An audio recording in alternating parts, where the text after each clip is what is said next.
뭐 고민이 많이 됩니다. 이런 질문들을 지금까지 많이 받아왔는데요. 사실 생각해보면 종류로 따지면 너무 많습니다. 너무 많아서 어디서부터 말씀드려야 될지 사실 고민되는 지점입니다.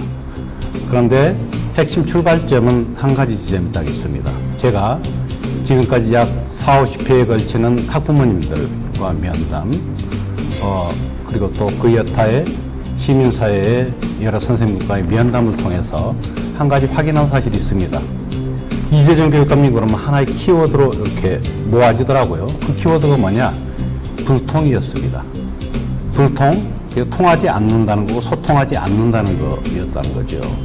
결국 이것은 혁신교육의 가장 중요한 전제인 민주주의 여태까지 2014년 이후 경기도교육청에서 없었다는 소리입니다. 민주주의가 없으면 혁신교육은 사실 불가능해집니다. 왜냐?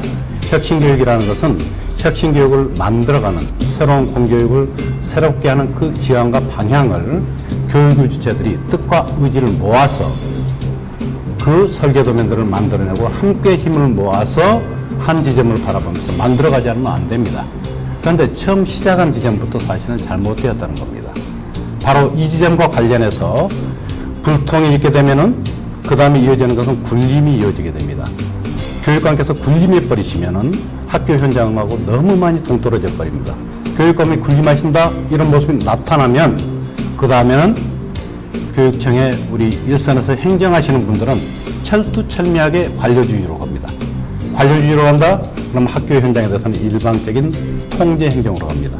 학교 현장에서는 진짜 지금 현재 필요한 것은 혁신을 위한 공간, 혁신을 위한 결정의 자기 원한입니다. 그런데 이런 부분들을 통제 행정을 통해서 나가버리게 되는 것이죠. 이런 문제들이 여기저기 쭉 퍼지게 되면 사실은 혁신교육은 말만 남게 되고 질식하게 됩니다. 이게 가장 큰 문제라고 저는 보고 있습니다. 여기에서부터 출발해서 여러 가지 문제들이 생겨납니다.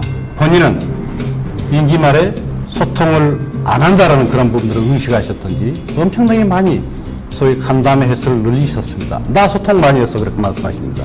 그런데 소통의 본질은 횟수가 문제가 아닙니다. 이 얘기를 그냥 듣는 것이 문제가 아닙니다. 이 얘기를 들어서 현장의 아픔이 무엇인지 이 주체들이 무엇을 바라는지 하는 것을 정확하게 이해를 해야 됩니다. 그 이해된 지점들을 모아서 현실을 유의미하게 변화시키기 위해서 이 교육행정의 수장, 교육행정 최고 리더십은 그 유의미한 변화를 위해서 노력하지 않으면 안 됩니다.